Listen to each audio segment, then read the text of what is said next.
Wolf Blitzer report starts right now. Thanks very much, guys. I am Wolf Blitzer reporting tonight live from New York City. A dark time sent parts of North America into the dark ages. Today, millions of Americans are struggling for a normal life. Wolf Blitzer report starts right now. The largest blackout in U.S. history. A day later, millions of people still without power. Just because your power has been restored doesn't mean that the crisis is behind us. A long, dark, and very hot night for tens of millions of people. It was pretty scary. Everybody was hustling about, everybody was sweating and everything, and they were dying of thirst. More than half a dozen states, parts of 2 countries affected. What went wrong? And who's to blame? We've been warning for years. I view it as a wake-up call. This is a special edition of Wolf Blitzer Reports. Power Blackout. Reporting from Times Square in New York City. Here's Wolf Blitzer. It's August 15th, 2003. Hello from Times Square in New York. I'm Wolf Blitzer reporting. We're just over 24 hours in the largest power blackout ever in the United States. And this city, along with several other major metropolitan areas, still struggling to cope. Cleveland is facing its worst water crisis ever. The pumps are finally back on, but there's virtually no water pressure. The National Guard has been called in to hand out emergency drinking water. In Detroit, looting overnight, looming gasoline shortage, and now word that some people may not get power back until Sunday. Here are some of the latest developments we're following right now in the power blackout. They're hot, they're tired, and they're thirsty, and now some people in Detroit are having to wait in long lines for gasoline. Some stations have already run out, and the governor has ordered emergency supplies shipped in. President Bush is asking Congress to send him an energy bill to fix what he calls the country's, quote, antiquated power grid. He says the blackout is a wake-up call for America. And no word from the Energy Secretary Spencer Abraham until today.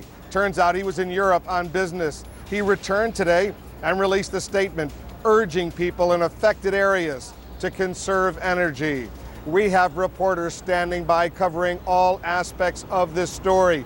Deborah Farrick, she's here in New York with me. Gary Nuremberg, he's over at Washington's Reagan National Airport. And Jean Meserve, also in Washington. She's digging into questions. Why? What happened? What went wrong? First, a look at a crisis that left 50 million people in the dark. A round of applause in Times Square for withstanding perhaps the largest power outage in American history. In much of the Northeast and Canada, the lights flickered on. Still, so many images not seen on normal days.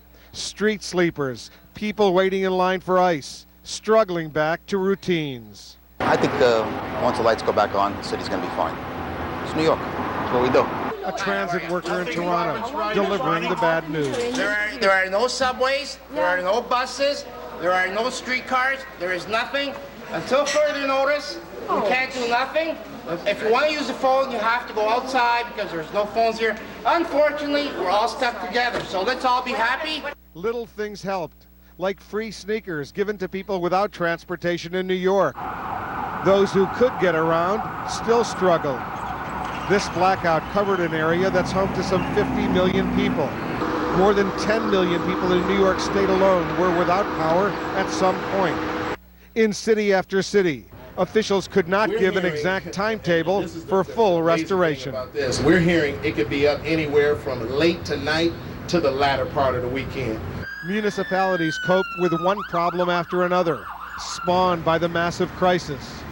At least 3 deaths related to the blackout. In New York, dozens of serious fires, several hundred elevator and subway rescues, a record number of emergency medical service calls. A plea from the mayor to conserve energy and think before going back to work. There are worse things than taking a summer Friday off from work. Cleveland got much of its power back quickly, but suffered one of its worst ever water crises. All 4 major pumping stations in the city shut down, then restored this morning, but with a caveat. When the water begins to flow, You have to, for 24 hours, you must boil the water 4 minutes. Detroit officials counted nearly 100 arrests overnight, not a huge number for a city that size. Everywhere, a sense that it could have been worse, but bewilderment over how it could happen.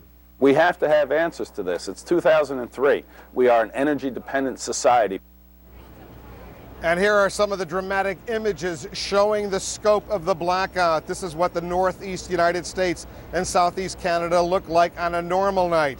And this is the same region last night. A tremendous difference. The images were taken by the government's meteorological satellite program. Snaking lines, long delays, that's just the beginning. We're going to show you what's happening as far as travel is concerned. Lots of floor space to catch some sleep. In the meantime, that's the scene at many of the nation's airports. 130 flights were canceled at New York City's LaGuardia Airport alone. It's still running on backup power. Amtrak says trains leaving Union Station in Washington, D.C. are only leaving once an hour, and they're asking travelers to avoid New York if they can. And American Airlines, based in Texas, says it's canceled 324 flights since yesterday. It's offering one date or time change until tomorrow with no additional fees or penalties. Gary Nuremberg is covering much of this for us. He's standing by now live at Reagan National Airport just outside Washington, D.C. Gary? Well, Wolf, passengers in the Northeast should still expect substantial delays, but system-wide this evening it is far better than it was earlier in the day when an estimated 65,000 passengers were affected by flight cancellations in New York, Cleveland, and Detroit alone. We have not canceled our flight yet, but we do expect it to be delayed. By mid-afternoon, all major airports, which had closed after the blackouts, were up and running with at least one terminal in business. But there were notable delays and plenty of canceled flights. I think it's out of your control, so you wait and see. Waiting was the key word for thousands of passengers, particularly in Detroit, which at mid-afternoon was operating only one terminal. I thought that this was going to be restored within a few hours. I didn't expect it to last this long. The Transportation Security Administration denies responsibility for the delays, saying it doesn't need electricity to do its job. Hand searches, it says, suffice. If a flight was leaving and passengers wanted to get on that flight, we would screen the passengers and we would screen the bag. So anything that you've heard about TSA being, causing any backups, that's just not true. Those backups continue this evening, but there are